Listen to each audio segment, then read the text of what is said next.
best we can give. I'm not moving pants. Yes. But I was going to see you. You only Good. What's that? Yeah. Thank you. Yes. It's over, huh? Very soon. Very soon. July 15th. How are you feeling? Great.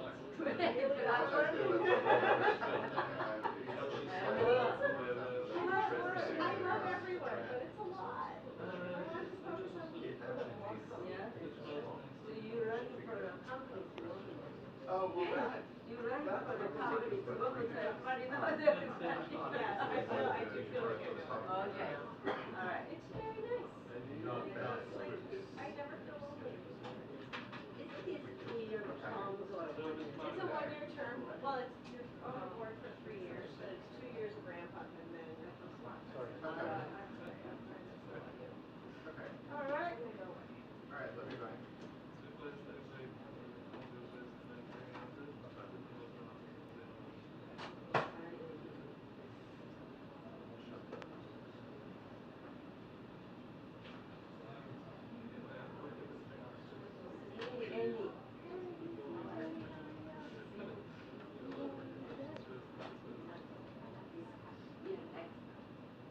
Too much traveling. Yeah.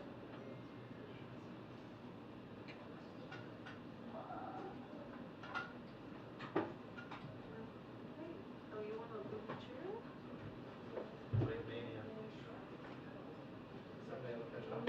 Yeah, sure.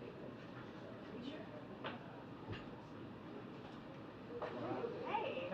Happy my birthday. Oh, okay. Happy past birthday. Oh my god, yeah, we're going and then James has signed up to jump into the air costume. There's like a splash. It's like illegal for I'm gonna write it on.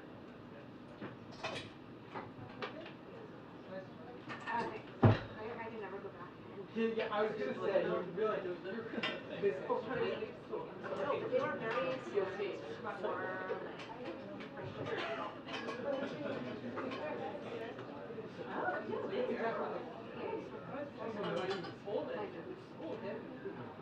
and I still love her. Yeah. But that's just for big yeah. Like that is just okay, I need to get it first.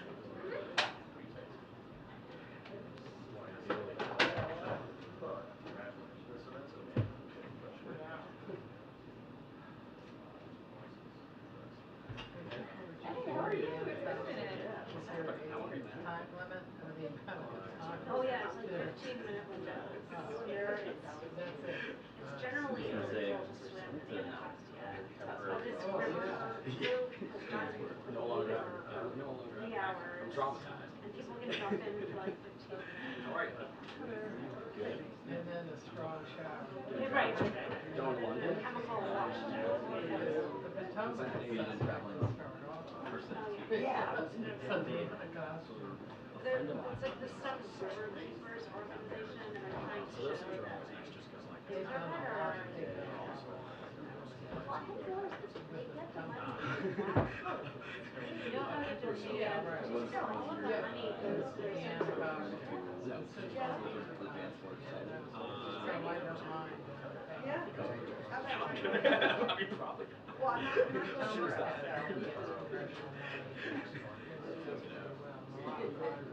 Yeah. We have new experiences. I think actually in your case, it's you become backpacks to new people. Yeah, we have a lot of What? Maybe I should have brought my Hey, There you go. Yes. I saw you a good question. Thank you. Oh, thanks. Oh, wow. Yeah. I know. We don't get to see them. We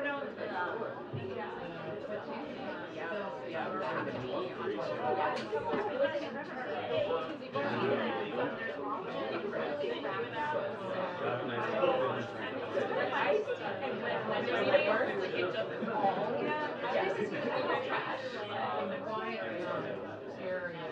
Yeah, absolutely not. We've never done it. Yeah.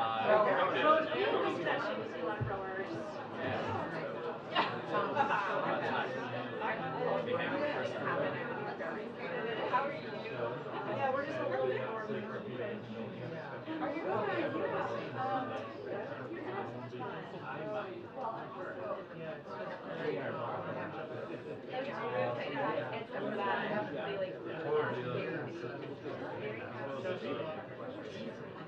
Why? Yeah, yeah. Yeah, that is great. Just choosing for an hour. Yeah. Oh, yeah.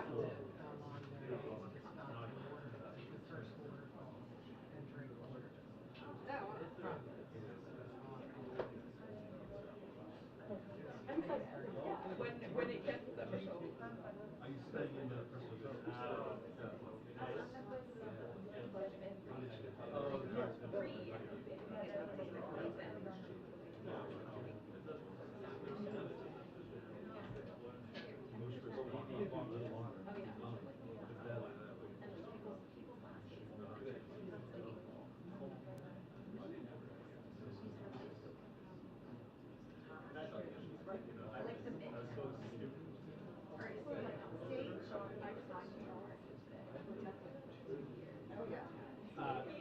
Roland, do you want reservation? I don't know yet. I emailed him. Yeah. But maybe. That place is awesome. It looks awesome. I'm very sad. I went there when.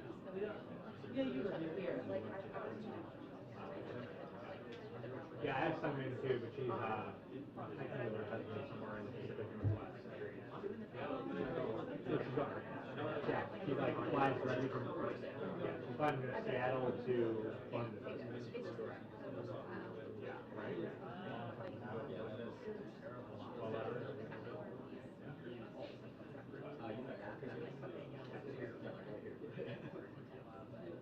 We get her a seat.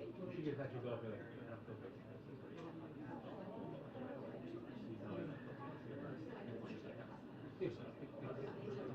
She was right.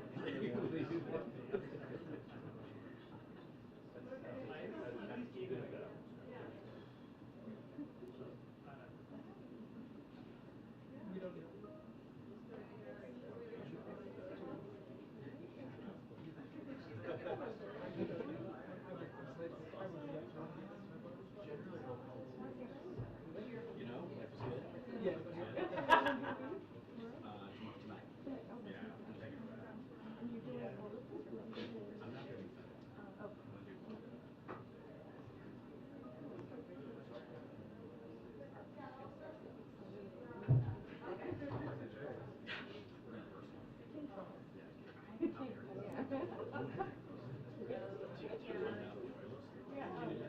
Yeah, definitely not.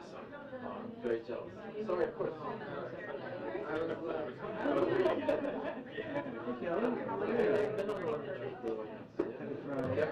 Kevin gets to start up all this because he's based so he races Please tell me you're on this weekend. and it's Finland.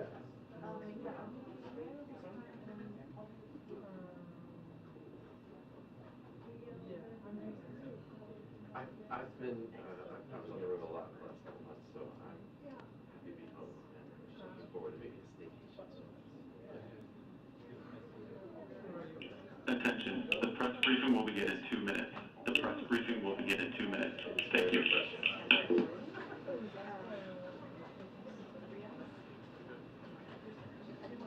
Yes. It's different.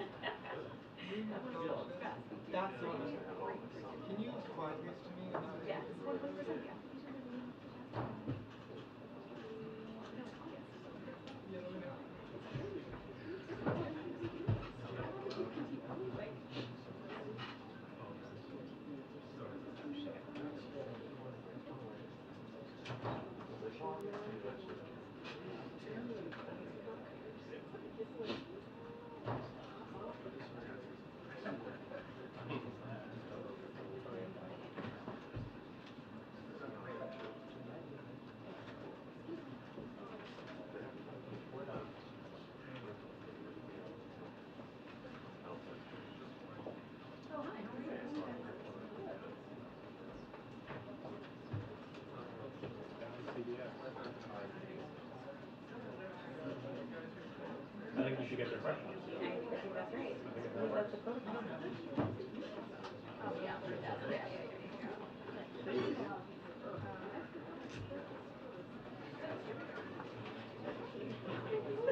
Good afternoon, everybody.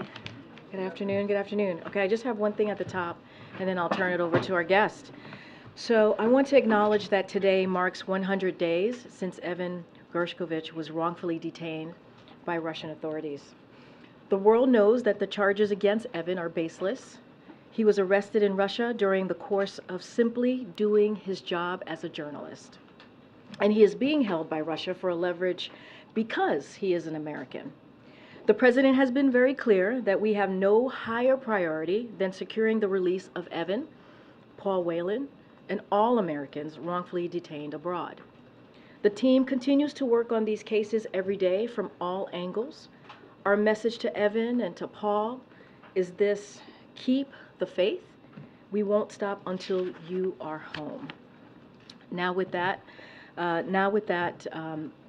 we have, as you know, the National Security Advisor to the President, Jake Sullivan, who is going to give a preview of his trip to the NATO summit, as you all know, starting on Sunday, and take any other questions that you may have. Jake, the podium is yours. Thank you, Karine. Good afternoon, everybody. Thanks for bearing with me today. I'm going to start by laying out the plan for the trip that's upcoming this weekend, and then because there have been numerous reports on the provision of cluster munitions to Ukraine, I'll say a few words on that at the top and then be happy to take your questions. President Biden said on day one of his administration that the United States would revitalize our alliances and re-engage with the world to meet the great challenges of our time. And on Sunday, the president will depart for his next major trip overseas at a time when we have indeed regained our global standing as a strong and trusted partner for peace, progress, and security. This trip will reflect that progress, and it will showcase the president's leadership on the world stage.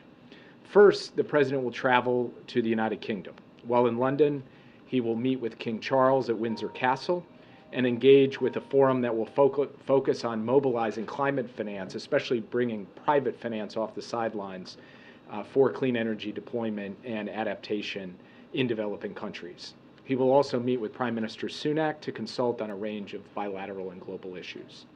Next, the president will travel to Vilnius, Lithuania to attend the NATO summit.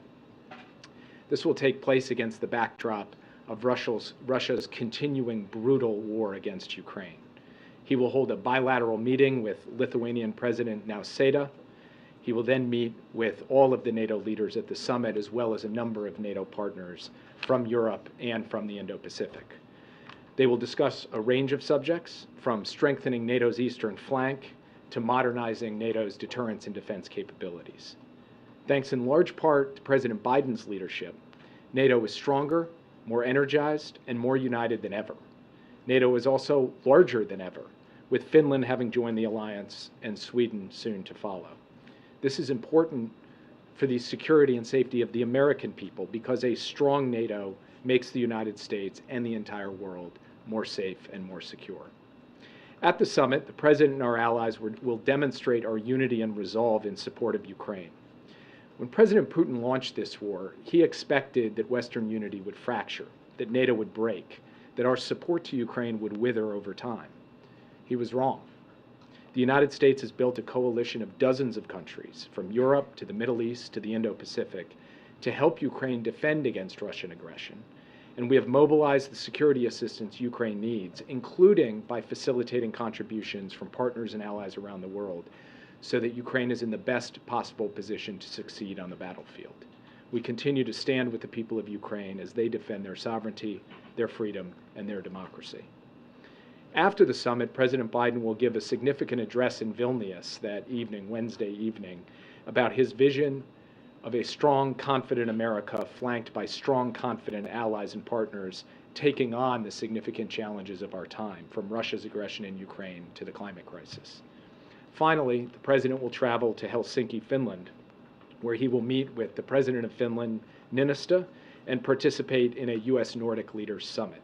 In these meetings, the President will advance our close cooperation with the Nordic countries on shared regional security objectives, along with shared efforts on technology, health, climate, and clean energy. So we're looking forward to a busy week in Europe, and we're looking forward to the President being able to further solidify, strengthen, and give momentum to the strong, united alliance that has been standing up so effectively against Russian aggression. As I mentioned, because we've seen all of these reports on the provision of cluster munitions to Ukraine, I will leave it to the Pentagon to make a formal announcement later this afternoon for the next drawdown package, and to go into the details of that drawdown package and the specifics on the types of munitions being provided. But I will use this opportunity here today to make a few points. First, we base our security assistance decision on Ukraine's needs on the ground. And Ukraine needs artillery to sustain its offensive and defensive operations. Artillery is at the core of this conflict. Ukraine is firing thousands of rounds a day to defend against Russian efforts to advance and also to support its own efforts to retake its sovereign territory. We have provided Ukraine with a historic amount of unitary artillery rounds, and we are ramping up domestic production of these rounds. We've already seen substantial increases in production, but this process will continue to take time, and it will be critical to provide Ukraine with a bridge of supplies while our domestic production is ramped up. We will not leave Ukraine defenseless at any point in this conflict, period. Second, Russia has been using cluster munitions since the start of this war to attack Ukraine. Russia has been using cluster munitions with high dud or failure rates of between 30 and 40%. In this environment, Ukraine has been requesting cluster munitions in order to defend its own sovereign territory. The cluster munitions that we would provide have dud rates far below what Russia is providing, not higher than 2.5%. And third, we are closely coordinating with Ukraine as it has requested these munitions. Ukraine is committed to post-conflict demining efforts to mitigate any potential harm to civilians, and this will be necessary regardless of whether the United States provides these munitions or not, because of Russia's widespread use of cluster munitions. We will have to continue to assist Ukraine with demining efforts no matter what, given the significant use of cluster munitions already perpetrated by Russia. So the bottom line is this. We recognize that cluster munitions create a risk of civilian harm from unexploded ordnance. This is why we've deferred the decision for as long as we could. But there is also a massive risk of civilian harm if Russian troops and tanks roll over Ukrainian positions and take more Ukrainian territory and subjugate more Ukrainian civilians because Ukraine does not have enough artillery. That is intolerable to us.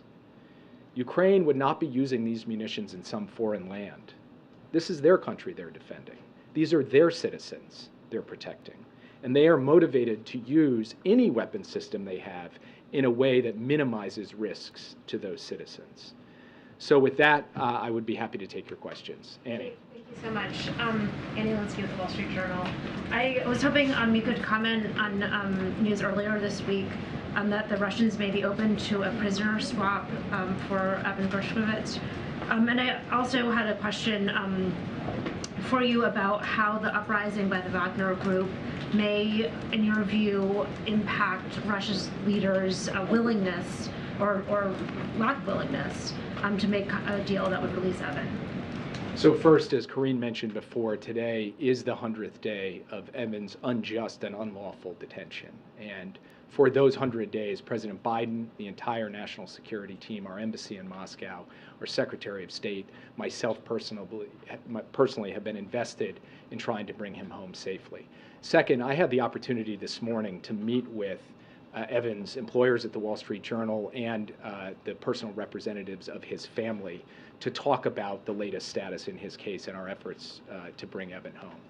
Third, we did see the comments from the Kremlin that there have been contacts between the U.S. and Russia regarding Evan and other unjustly detained Americans. It is true, and we have said that we remain in contact with Russian authorities at high levels on these cases to try to figure out a way to bring unjustly detained Americans home, including Evan. We have also made clear for months now, even before Evan was detained, as we were dealing with Paul Whelan, that we are prepared to do hard things in order to get our citizens home, including getting Evan home.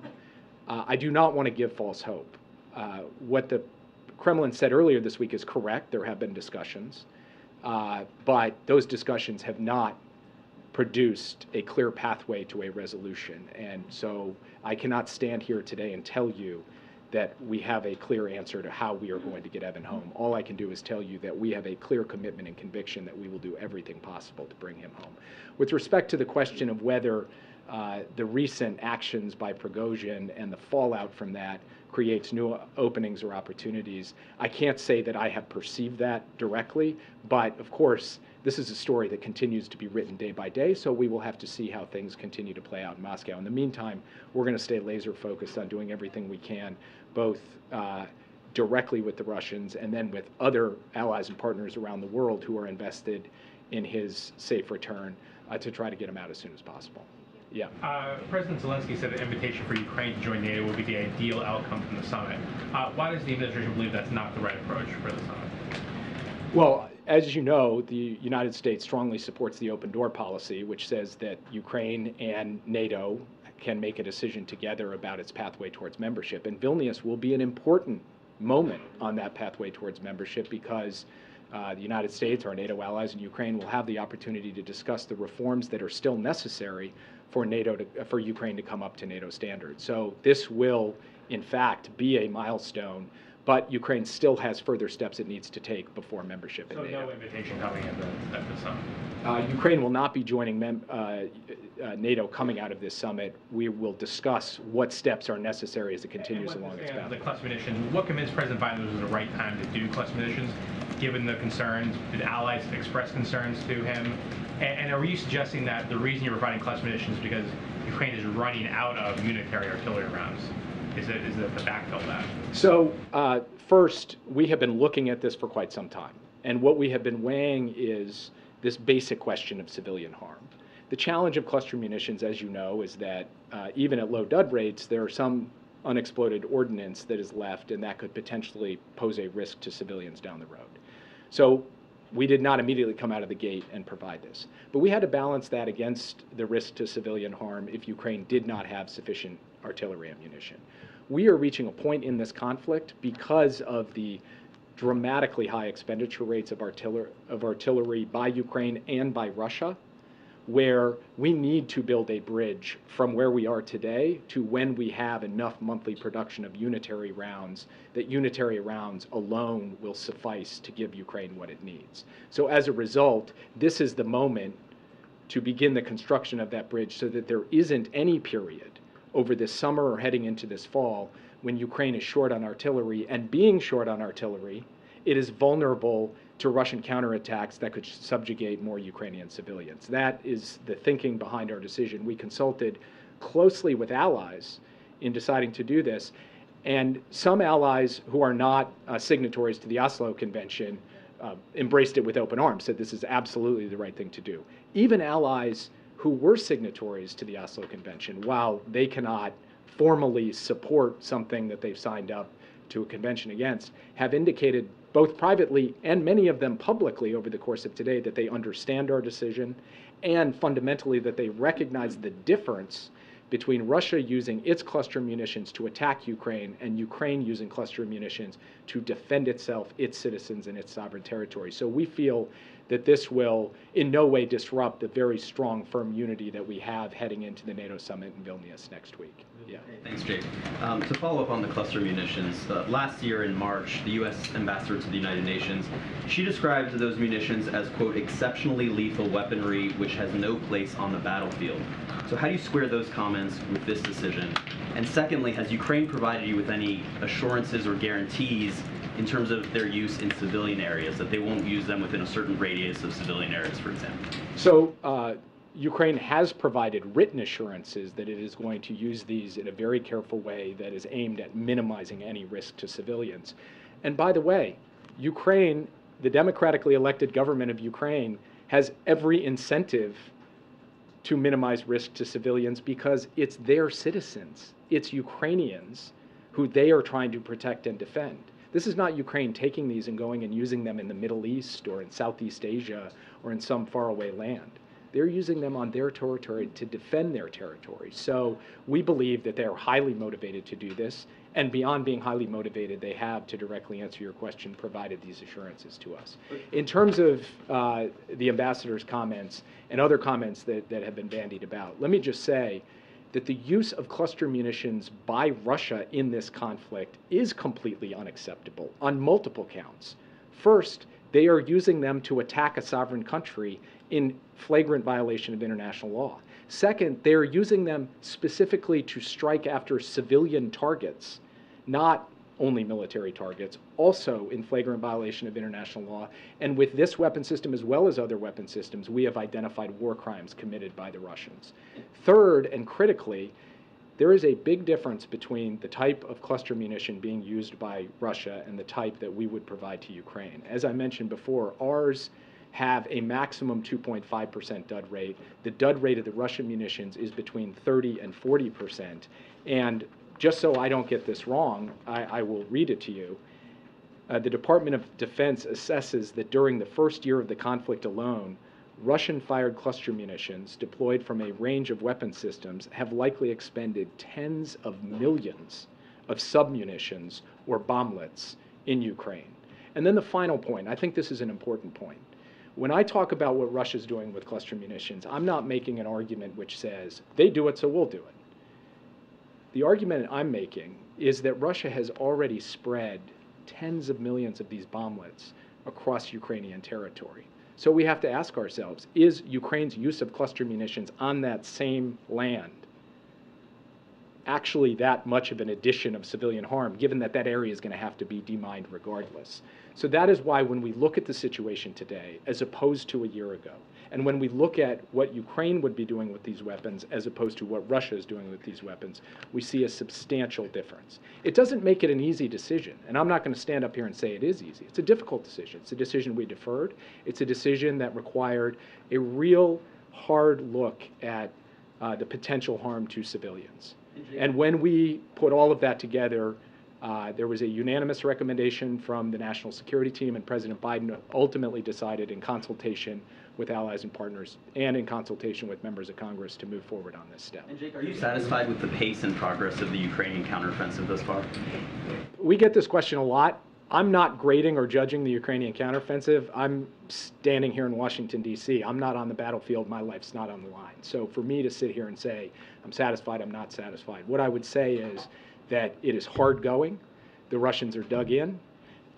They have thrown a lot of defense in manpower and munitions at this, and the Ukrainians have bravely, systematically been punching and pushing forward and will continue to do so. The Ukrainians also have a substantial amount of capacity. They have not yet committed to this fight. So the story of this counteroffensive is far from written, and we will continue to support Ukraine along the way. Yes. You said that Ukraine provided written assurances for how they would use these munitions. When was that provided? And also, can you just provide more details on what are those assurances? So they provided them in the context of their written requests to us for these munitions. So they reached out and requested them. I couldn't give you the exact date, but some weeks ago. And in doing so, the assurance that they provided was that they intend to use these munitions in a way to minimize the exposure of civilians, so outside of civilian areas and outside of areas that civilians traffic, munitions. That is to say, on the battlefield where they are presently both trying to defend their territory and to move forward. Are there specific locations, though, red lines in those assurances, or did the administration advise them, only use these munitions in these specific locations? This is going to be an ongoing conversation because obviously the battlefield is shifting at all times. So it's impossible to set down a map and define this with the level of specificity that maybe your question implies. But it does mean that this conversation needs to be ongoing, just as it is with every other weapon system that we're providing Ukraine. And so far, we have found that when Ukraine provides assurances to the United States about the use of its munitions, it has followed through on that in terms of the limitations and constraints it's placed on those.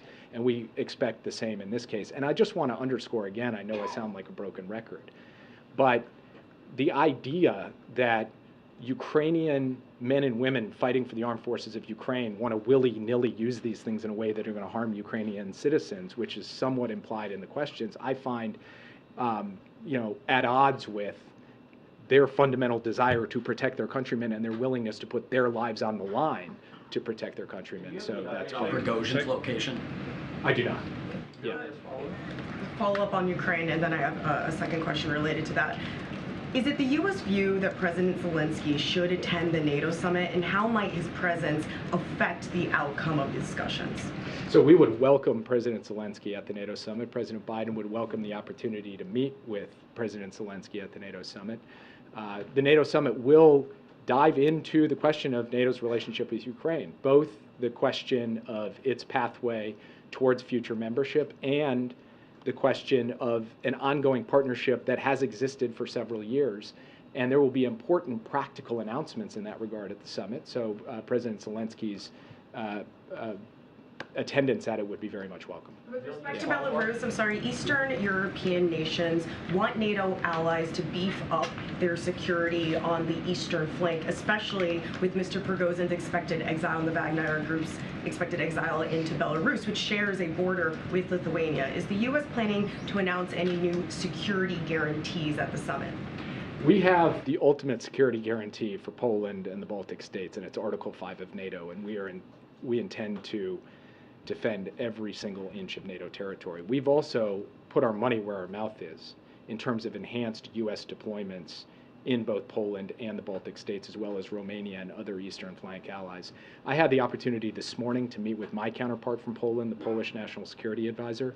The first and main topic of conversation was the evolving threat from Belarus. Both this question of whether Wagner will ultimately end up there, which, by the way, is still very much an open question, and the assertions about potential deployments of nuclear weapons on the territory of Belarus, and the role of Belarus in it and complicity of Belarus in Russia's aggression in Ukraine. These are all things that we have been taking account of going back to the start of this conflict, and we constantly look at everything from the positioning of NATO forces to the pre-positioning of various stocks and ammunition in the eastern flank.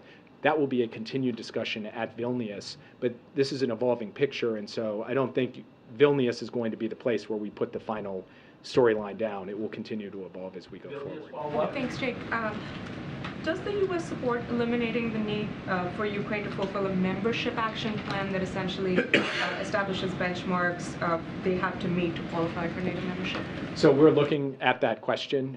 That is an active discussion among allies right now, whether Ukraine has in fact moved beyond the need for MAP. I won't get ahead of where leaders will end up at the summit, but that's under active consideration. Yeah. Just one on a bilat with Erdogan. Is this going to be a pull aside that the president is planning to have, or will this be like a full-blown bilateral meeting to discuss Sweden's NATO membership? I don't have anything to announce today, but I think you can expect that President Biden and President Erdogan will talk in Vilnius. In exactly what format that takes remains to be seen.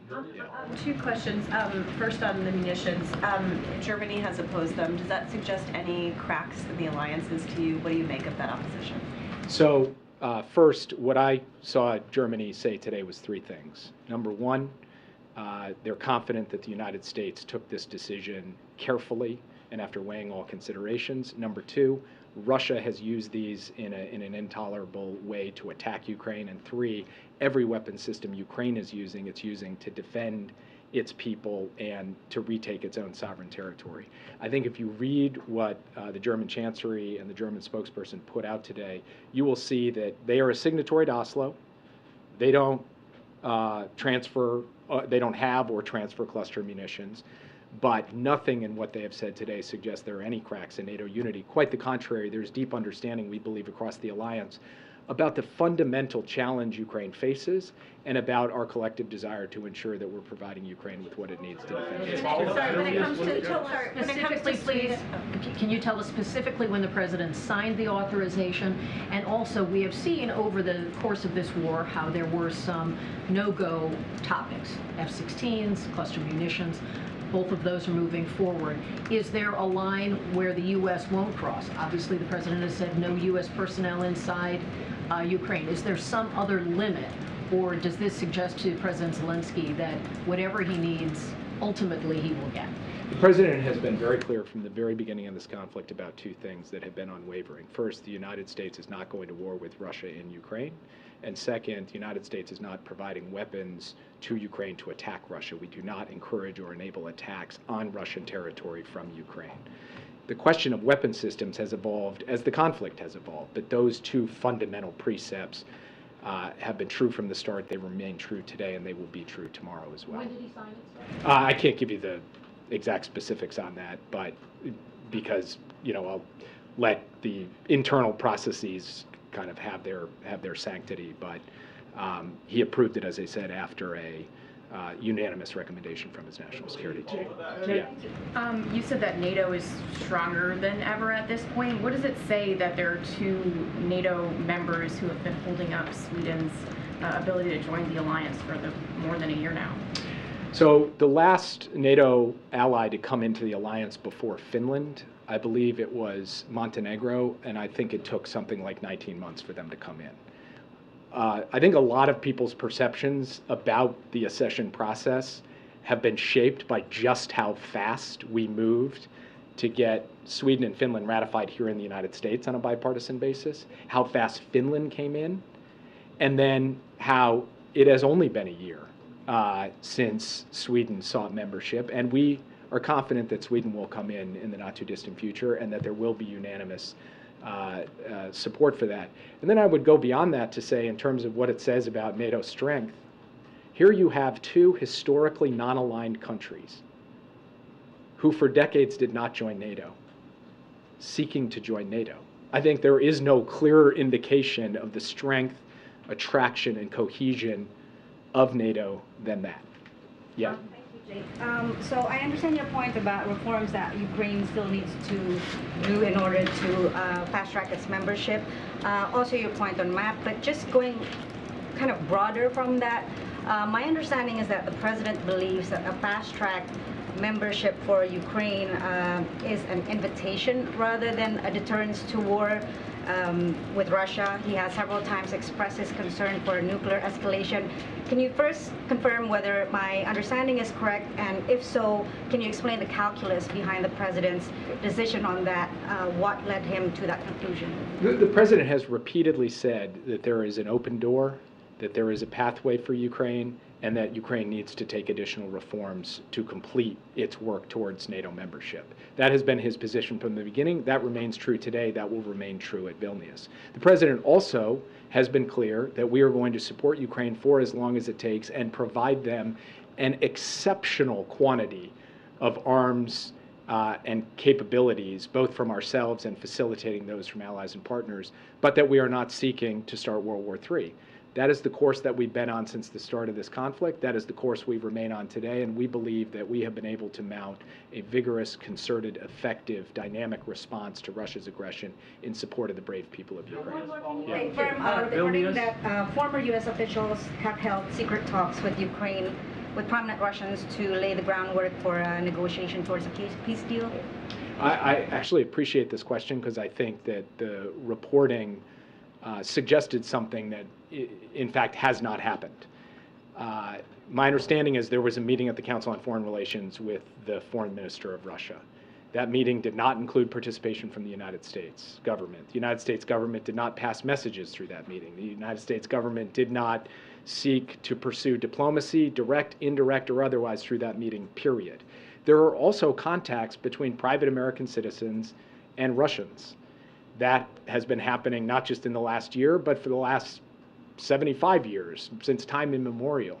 The United States government is not using any of those contacts to pass messages, to promote diplomacy, direct, indirect, or otherwise, and any suggestion to the contrary is simply untrue. Yeah. Jack, I have two questions. South Korean President Yoon and the Japanese Prime Minister Kishida will discuss the issue of discharge of contaminated water at the NATO summit this time. Do you know already know that yesterday IAEA Secretary General Grossi visited to South Korea, and he said that he will not take responsibility for the discharge of contaminated waters. What is the United States position on the IAEA's report on the discharge of contaminated water in Fukushima? And I follow up second question. From our perspective, the IAEA Secretary General's report was based on the professional analysis of the competent international institution, and I'll leave it at that. I would also say that the ROK government made its own statements and reactions to that, which we thought were quite constructive. Yeah. U.S. and South Korea NCD meeting, Nuclear Conservative Group meeting, will be held in Seoul very soon, this month. Do you have any contents of this meeting? Who will gonna be attending this meeting? I don't have anything to announce today. I will say, though, that I spoke with my South Korean counterpart last evening to discuss preparations for that meeting. It will be an important meeting. There will be high-level participation by the United States because this is an important issue on which we place priority, and launching the Nuclear Consultative Group is a specific outcome of the Washington summit between President Yoon and President Biden, an outcome of the historic Washington Declaration, and you will see in this meeting that we are quite serious about taking this effort forward. Jake, Last question. Thank you. Jake, 5 days after cocaine was found here in the White House, congressional Republicans seem like they're very close to launching some sort of formal investigation. I'm curious, from a national security perspective, A, what was your reaction when the drugs were found? And B, was there any risk to security, either to the president, to your staff, anybody that would work out of the sit room, for this stuff to be so close to where you were? So first, I would refer to the Secret Service when it comes to questions of the security of the president. I won't speak to that. Second, I would make a point about the Situation Room because I think there's been a lot of questionable reporting on this. The Situation Room is not in use and has not been in use for months because it is currently under construction. We are using an alternate Situation Room in the Eisenhower Executive Office building. So the only people coming in and going out of the sit room in this period have been workers who are getting it ready to go. By the way, it's on time and on schedule to be back on station here in the not too distant future. But no, there was no issue with the Situation Room relative to this. And then finally, look, we have rigorous drug testing policies at the White House. We have rigorous drug use policies here at the White House. We take those extremely seriously. So we'll let the investigation unfold. If it involves someone from the White House, the appropriate consequences will ensue. If it involves some visitor who came in and left it, then that's a different matter that raises a different set of questions that are less relevant to my line of work. So I will leave it at that. But I do not believe at present, as things stand here at the podium today, that we are facing some national security threat, ongoing national security threat. Yeah, exactly. We're facing other national security threats. NATO Secretary. Yeah, last one. Thank you, Jake. NATO Secretary General Stoltenberg said after his meeting yesterday that there is good progress towards Sweden joining NATO, but there are still gaps. So how would you assess the likelihood at this point of an agreement on Sweden's NATO membership? I will make no predictions. I will just say that President Biden had the opportunity to meet with the Swedish Prime Minister here in Washington to express his solidarity with Sweden for its application for membership. We believe that Sweden should be in NATO as soon as possible, and we would love to see it happen at Vilnius. It is possible that it does. It is possible that it doesn't happen until some period after, but we believe it will happen in the not too distant future, and that those gaps can be closed, everything can be resolved, that there is fundamentally goodwill from all of the parties to get this done. It's a question of time, and I can't predict whether that'll happen next week or at some point in the ensuing weeks. And with that, I said it was my last question, so thank you guys. You blew off 5 rows of this room, just FYI. Thank you for coming. Thank you, Jake. Thanks for coming. Okay, just have a couple things at the top, and I know that there is an event with the president shortly. Okay. So President Biden has made combating the opioid crisis a key part of his agenda and has taken decisive actions to reduce both the supply of illicit fentanyl and negative health outcomes associated with illicit drugs. Today, this administration is continuing to take action and bringing together countries from around the world to act. Following through the commitment President Biden made in Ottawa this year, today the Department of State brought together more than 70 countries and international organizations to launch the Global Coalition to address synthetic drug threats. This effort will continue to bring global attention and action to address the public health and security threats posed by synthetic drugs like illicit fentanyl. And another thing that I wanted to add, as I just mentioned, we're going to go see the president shortly for his event. So as it relates to what he's going to announce, you heard the president talk about Bidenomics and how he's growing the economy from the middle out and bottom up, not top down, not the trickle down economics as we have seen. So this afternoon, the president will talk about new actions to further cut costs for American families. First, we're cracking down on junk insurance. New proposed rules would close loopholes the previous administration took advantage of that allow companies to offer misleading insurance plans and trick consumers into junk plans. Next, we're going to after surprise medical bills, we're going to go after this, after these surprise medical bills. Under this administration, we've taken action to prevent 1 million surprise medical bills every month. Today's new guidance prevents abuse of those protections. Finally, we're taking action to stop unfair medical debt. For the first time in history, the Consumer Financial Protection Bureau, HHS, and Treasury are looking into medical credit cards and loans to see if companies are adhering to consumer protections. And then later today, as well, you'll hear from President Biden on these new steps, not later today, but in just like 30 minutes or so, to deliver on his promise to cut costs for families. That is really a big part of what Bidenomics is, to make sure that we're lowering costs for American families and also that we have an economy that works for everyone.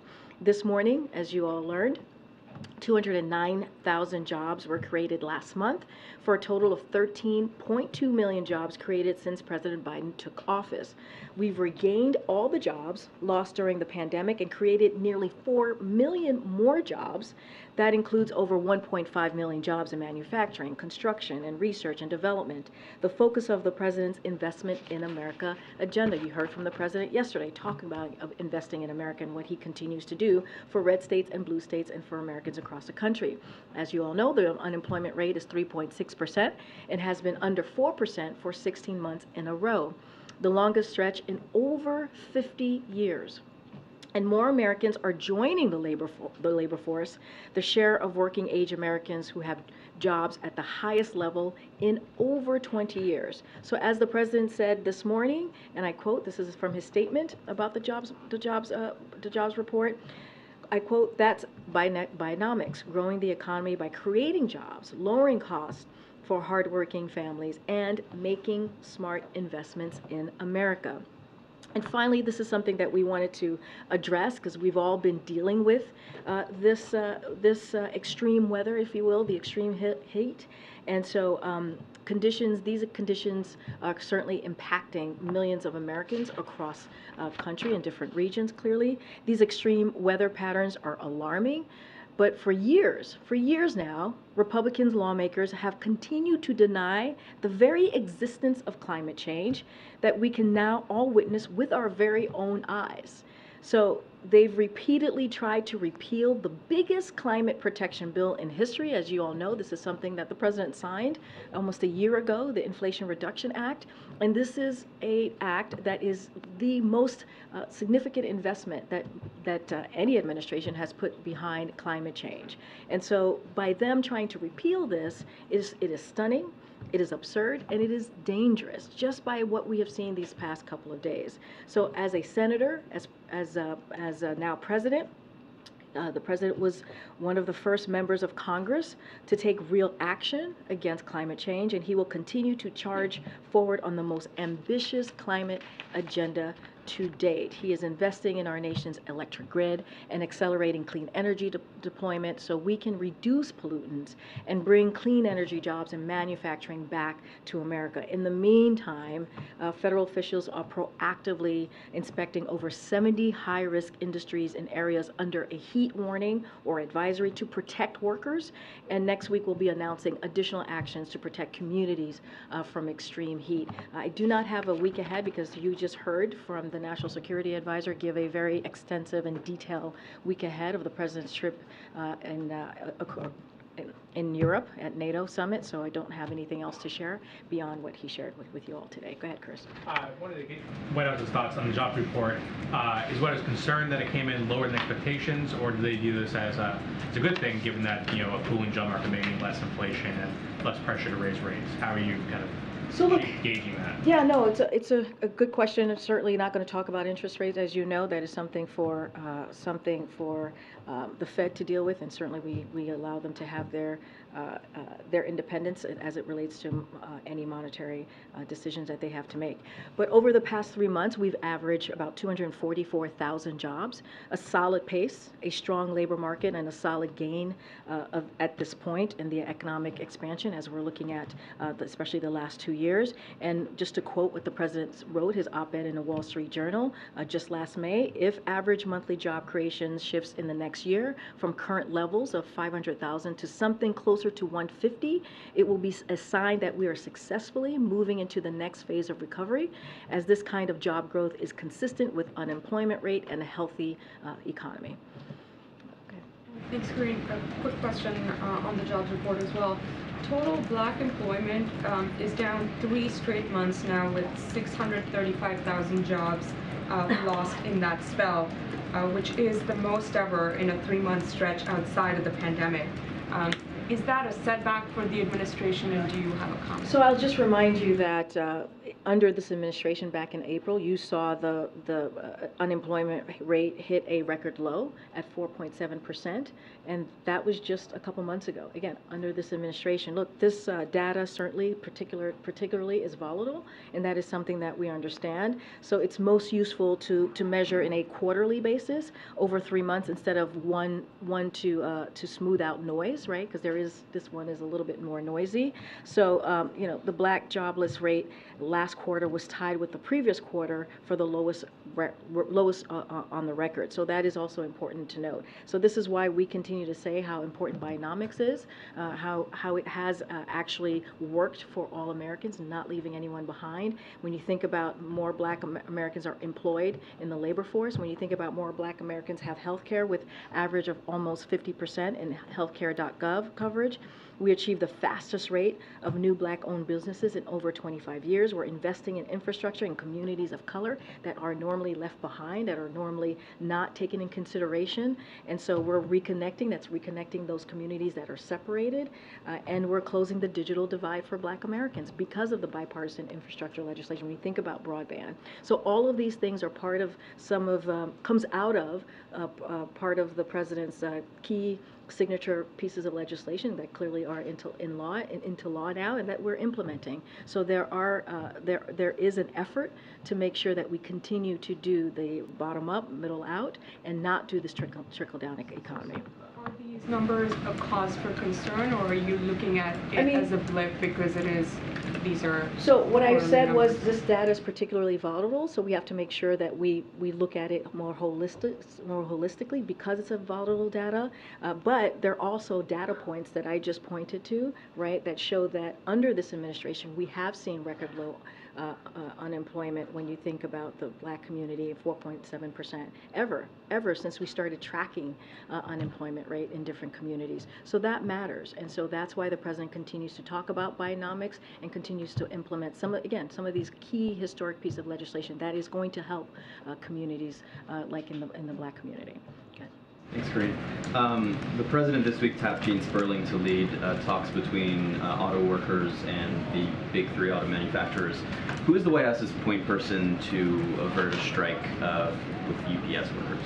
So as it relates to the UPS, look, we are, and I say this all the time, the president respects collective bargaining, and he respects that process. He believes an agreement negotiated between the parties involved is the best possible solution. So we're going to remain optimistic. We're going to certainly remain to be consistent in how we see this. I don't have any information on increased administration involvement, but certainly we remain in contact with both parties. Okay, so no specific point person from the White House. I just don't have anything. I don't have a specific point person, but we, of course, are in touch with both parties. And then what are you guys developing in terms of potential contingency plans? Because this UPS strike, if it happens, would have massive implications across the country. It's understood that FedEx and USPS would not be able to handle all of the packages that UPS handles if the strike goes forward. So is there anything the White House is doing to prepare for that possibility at the end of the month? So look, we understand these types of contract negotiations can be, could be tough. They could be contentious. We get that. And so we're going to continue to remain optimistic as these conversations continue to occur. As I mentioned, we're in touch with both parties. Just don't have anything else to lay out as far as a plan. No, lighter note. Does the White House have any plans to join Threads? I'm sorry. I was like, where is this going? Go ahead. Does the White House have any plans to join Threads? Oh, Threads. I don't have anything to preview on that for you. I'm curious about it as well. I mean, I just don't have anything to preview on that, but I know that it is getting some attention out there. Go ahead. Thanks, Karine. Two questions on London. First of all, on who? On London. Oh, London. The London Okay. portion Okay. of the trip. Why didn't the president attend the King's coronation? You mean that happened a couple months ago? Yes. Why didn't he attend the coronation? I think we addressed this. I think we mentioned that he had a call with the king and congratulated him, and they said that they would get together later on, and they are. That's what you're going to see early this week. I don't think there's no there. They're going to see each other in a couple of days, and I think that's a good thing. So initially you also described it as a state visit, but this isn't a state visit, so what happened there? I mean, I'm not going to get into specifics of what this is going to be called. I think what's important is that the president's going to go to London. He's going to go to the UK. We have a long history with the United Kingdom, with the people of the United Kingdom, and I think it's important that the president's going to go out there and he's going to have a meeting with not just the king, but also the prime minister. And I think that's what you're going to see, continuing a partnership with the United Kingdom, and I think that's important.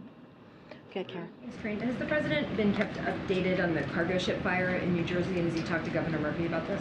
Yeah, which is clearly devastating. The president certainly has been kept updated on what's been going on with the cargo ship at Port Newark, and so we've been in touch with the Coast Guard and local authorities to coordinate on the response. Obviously, our hearts go out to the families of the firefighters who lost lives in the line of duty while bravely battling this fire, and our thoughts are with those who suffered injuries, and we wish them certainly a speedy recovery. We're going to continue to monitor the situation closely, this incident, and stand ready to provide as much assistance as needed to help contain the fire and get port operations back to normal. But certainly our heart goes out to the firefighters and their families. There was a report that according to the head of the firefighters union, the president called the families of fallen firefighters to offer his personal condolences. Can you confirm that? I don't have any calls to confirm, but as you know, the president, that is not unusual for the president to call families, especially in these types of awful tragedies. I just don't have anything to confirm at this time. Go ahead. Thanks, Karine. Secretary Yellen said in China that she wants China to play by a fair set of rules. So how can the White House make a country that engages in IP theft, forced labor, hacking, to play by a fair set of rules? So look, and I think I may have talked about this earlier this week. If not, this visit comes at an important time in the bilateral relationship, right? That is what's important here. With new economic leadership team in place in Beijing, it comes at a key junction for the global economy, and so we think it's important to continue to have these conversations with China, with other countries as well. Look, they're going to continue, and I've said this before. China is going to continue to be around and be a major player on the world stage. So it is important to have intense competition, requires intense diplomacy. That's what you see Secretary Yellen do. That's what you saw Secretary Blinken do. These are the type of conversation that the president has had with President Xi and meetings that he's had with him as well. And it is important to manage this in a responsible way. And so we think it's also important to continue the open line of communications, as we have said over and over again. And as it relates to the economy, global economy, having the Secretary of Treasury there in China as we talk about, again, global economy, I think is incredibly important, and the president believes it's incredibly important. I also want to ask about the United Auto Workers who are asking the EPA to soften the electric vehicle rules. Is that something that the administration would consider?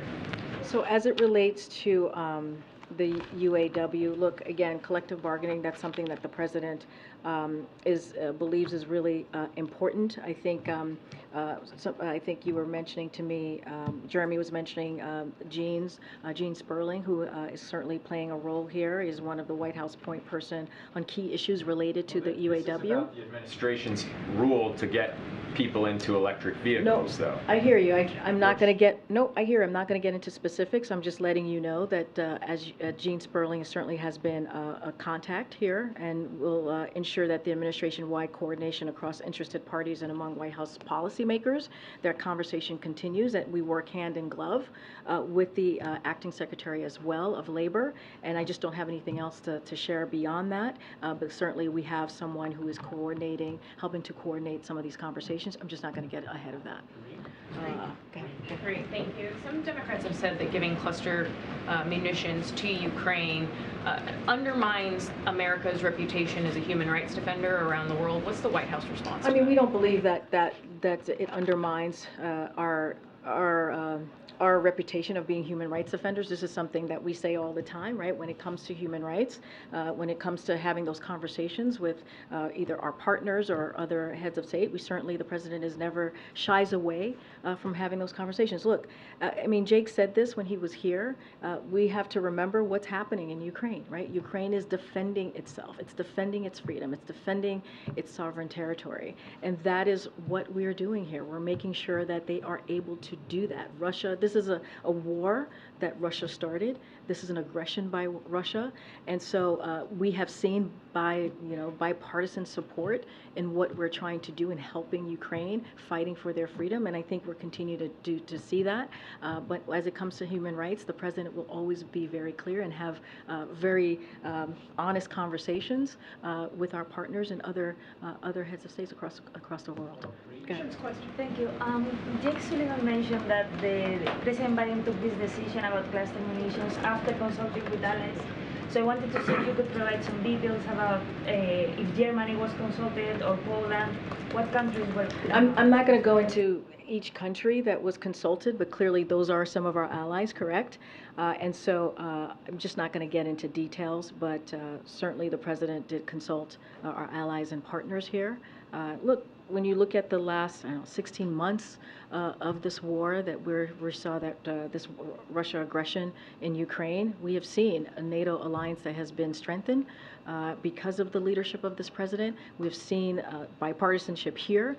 We have seen Europe come together, the West come together to make sure that we do everything that we can to help Ukraine fight for its freedom. And so that is really important. We got to remember what's at stake here.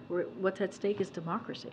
And so the president is going to do everything that we can to help the people of Ukraine fight for those freedoms. Go ahead. We've talked a lot about assistance in terms of the security side today, but should we also expect any commitments on the humanitarian side with next week, either to those in exile in Lithuania or refugees in Poland?